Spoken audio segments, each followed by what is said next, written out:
तो सोनम वांगचुक ने अपने वीडियो के माध्यम से ये बताया था कि वो अपना फास्ट तब तक एक्सटेंड और जारी रखेंगे जब तक गवर्नमेंट से कुछ रिटर्न में नहीं आ जाता कि जो भी बच्चे और प्रोटेस्टर्स 20 जुलाई को और अभी भी जो जंतर मंतर में प्रोटेस्ट कर रहे हैं उन पर कोई भी लीगल केसेस, FIRs एक्सेट्रा दर्ज नहीं किए जाएंगे और जो भी दर्ज हुए हैं उनको वापस लिया जाएगा। तो ये आश्वासन गवर्नमेंट ने कल सुबह दिया ओरली, लेकिन सोनम ने कल दिन भर फिर से फास्ट जारी रखा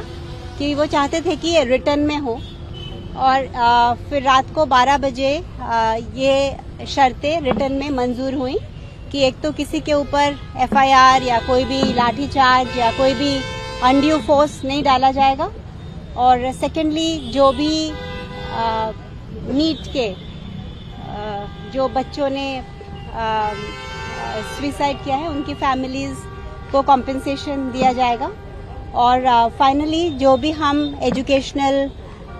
एग्जाम और एजुकेशनल रिफॉर्म की बात को हमने आगे रखा था वो पार्लियामेंट में डिस्कस होगी और इसका ज़रूर कुछ ना कुछ रिजल्ट और सॉल्यूशन निकलेगा। तो ये सारी चीज़ें गवर्नमेंट ने लिखित रूप से साइन करके दी हैं और JP नड्डा और जितेंद्र जी तो कल आए सरकार की तरफ से, उसके पहले अलग अलग MP गण आए थे जैसे तनखा जी, सागरिका घोष और जॉन ब्रिटास जी जो 19 सिग्नेचर्स और फिर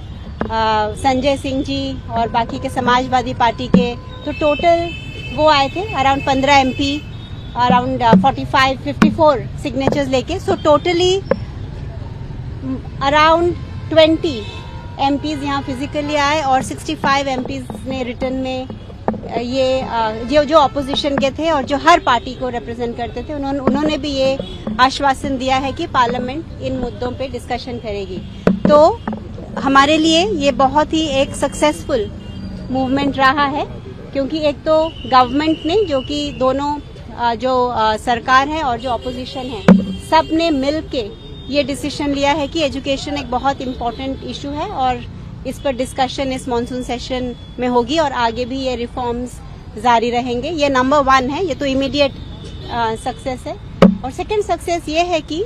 इससे पूरा देश जाग गया है, इससे पूरा देश, और ये सिर्फ इसलिए हो पाया क्योंकि एजुकेशन का नीट का जो पेपर लीक हुआ वो जस्ट एक सिम्टम था, उसके पीछे जो कॉजेज थे वो हर सिस्टम में थे, एजुकेशन सिस्टम के रिफॉर्म में भी, बाकी भी अगर आप देखिए जुडिशियरी, मीडिया, तो एक आम आदमी अपनी कॉमन जिंदगी में ये ब्रोकन सिस्टम्स को रोज एक्सपीरियंस करता है। इसलिए ये जो हमें राष्ट्र भर से समर्थन मिला ये उसका प्रतीक है और हम आशा करते हैं कि ये गवर्नमेंट के लिए भी एक वेकअप कॉल हो। अभी तक शायद उनको इतना पता ना हो कि देश उनसे इतना उम्मीद करता है और नाराज है, तो इसीलिए ये हर एंगल से ये जैसे सक्सेसफुल आंदोलन रहा, तो इसकी वजह से सोनम ने कल अपना फास्ट ब्रेक किया और अब आज वो पूरे लिक्विड्स पे है। धीरे धीरे एक प्रोसेस होता है वापस डाइजेस्टिव सिस्टम को किक स्टार्ट करने का, तो आज सारे वेजिटेबल, दाल, ये सब लिक्विड, कोकोनट वाटर आज लिक्विड पे रहेंगे, फिर धीरे धीरे कल से सेमी सॉलिड और फिर सॉलिड्स में वो ट्रांजिशन करेंगे। मैम एक और सवाल है कि जंतर मंतर पे आंदोलित छात्रों के लिए सोनम वांगचुक का क्या मैसेज है? क्या उन्हें घर वापस जाने के लिए कुछ उन्होंने मैसेज भेजा है आंदोलन को खत्म करने के लिए? सोनम ने उनकी सुरक्षा का बंदोबस्त कर दिया है इस लेटर के माध्यम से कि किसी पर कुछ भी ना फिजिकल असॉल्ट होगा, ना लाठीचार्ज होगी, ना कोई लीगल एक्शन होगा। और उसके बाद ये स्टूडेंट्स का और जो उनके नेतृत्व कर रहे हैं ये उनके उस पर डिपेंड करता है कि वो इसको आगे कैसे ले जाना चाहे, जो कि आज 12:30 की मीटिंग के बाद पता चलेगा। मैम एक सवाल और है कि ये जो चीज है ये इतना कन्वर्ट हुई है कि आज से 1 महीने पहले या 20 दिन पहले हो जाती तो क्या यहाँ तक की नौबत आती क्या आपके हिसाब से? नहीं, हाँ, अगर ये पहले ही उन्होंने मिनिस्टर का रिजाइन एक्सेप्ट कर लिया होता और जो भी ये पेपर लीक